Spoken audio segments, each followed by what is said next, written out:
నీ కన్ను కొడుకు ఏడు తండ్రి నీ కన్ను కొడుకు వస్తే అగ్నికుండ చేతి రూపల పడితే నీ బర్రె కట్ట దాన్ని ఎద్దామని ఆడవలికిండ్రో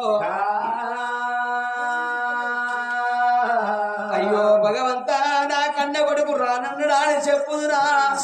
నా కన్న కొడుకు నన్ను ఇట్టిన్నా అని చెప్పాలనా నా కన్న కొడుకు కాలెత్తి తండ్రి అని చెప్పాలనా నేను ఎట్లా పోవాలి ఎక్కడ వెళ్ళిపోవాలనా అని ఓ అయ్యలాల నా కన్న కొడుకు నా ఇంటి కాలలేడు ఆ తిరుపతి యాత్ర తిరిగేద్దామని నా కొడుకు నా కోడలు శశిరేఖ వాళ్ళు తిరుపతి యాత్ర తిరిగేద్దామా అని పేరు తండ్రి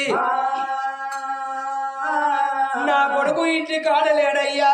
నేను ఒక్కడిని ఉన్నా నా బయట కట్టదాని వేయవాని ఊరిలోని ప్రజలందరికీ నాన్న దండం పెట్టిండో మరి ప్రజలందరూ నమ్మిండ్రు మరి తిరుపతి యాత్రలు తిరిగి రాను పోవచ్చు ఆ కొడుకు లేడు కావచ్చు అనుకున్నారు ఊర్లో ఉన్న ప్రజలందరూ మరి ఎలనాడు పాడగట్టి లోపల వంట పెట్టిండ్రు ఆ కన్న కొడుకును అడ్డవాప కట్టుకున్నాడు ఆ కన్న బిడ్డ అడ్డవాప కట్టుకొని రాజు శుభశీల మహారాజు అగ్నికుండ చేతి లోపల పట్టుకొని కాట్నాల బేడు ఎట్లా బయలుపోతున్నారు రామ రామ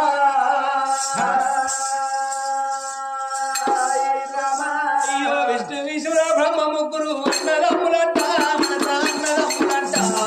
వారి మేమతో రెండు మయ్య రూపులంట